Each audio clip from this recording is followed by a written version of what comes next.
Makakatipid na ang mga estudyanteng sumasakay sa LRT at MRT. Alamin kung bakit sa agenda report ni Paolo Barcelon. Ang mga taga Rizal na estudyanteng sina Lanaya at Zif, pa-QC at Maynila sa kanilang araw-araw na klase. Kaya kaninang umaga, laking gulat nila nang mas malaki na ang student discount sa LRT2. Malaki pong bagay yun kasi po, as a student na malayo po yung pinapasukan. Parang malaking bagay po yun kasi pwede po ako makaipot. Mas malaking tulong lalo na sa aming nasa malalayo pa, yung dalawang biyahe pa. Simula ngayong araw kasi 50% na mula sa dating 20% ang student discount sa LRT1, LRT2 at MRT3. Ayon kay Transportation Secretary Vince Dizon, bahagi ito ng direktiba ng Pangulo na gawing mas mura ang pagbiyahe ng lahat ng estudyante kabilang ang postgraduate students. Kailangan lamang daw magpresenta ng valid ID card, enrollment certificate o certificate of registration at pumila sa ticket booth para sa discounted na single journey ticket.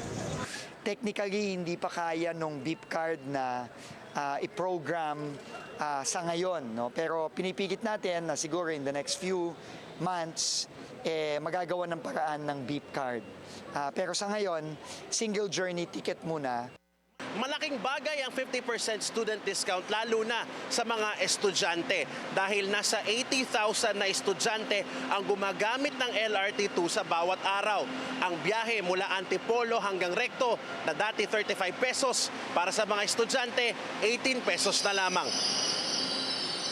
Pero hindi lamang murang pamasahe ang balak ngayong tutukan ng DOTR, lalo't sunod-sunod ang naging aberya sa MRT at LRT ngayong linggo. Kahapon lamang, isang pumutok na catenary wire sa LRT1 ang nagdulot ng 10 oras na pagkukumpuni, bagay na ikinabahala ng ilang mambabatas. Ayon kay Senator Grace Poe, hindi dapat ipagsawalang bahala ang sunod-sunod na tigil operasyon ng mga tren.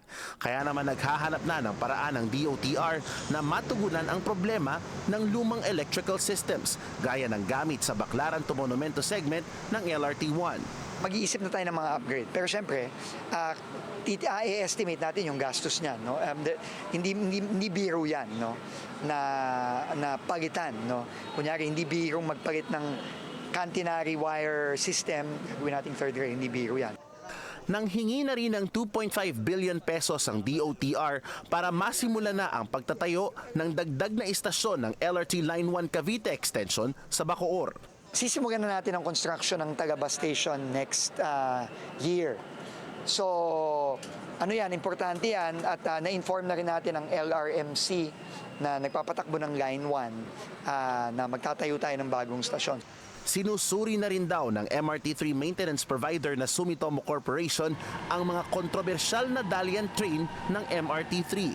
Sa sandaling pumasa ito sa pagsusuri ng kumpanya, 8 to 10 units ang magagamit na ng publiko ilang taon matapos itong matenga dahil sa umano'y safety concerns. Para sa agenda, Paolo Barcelon, Bilyonaryo News Channel.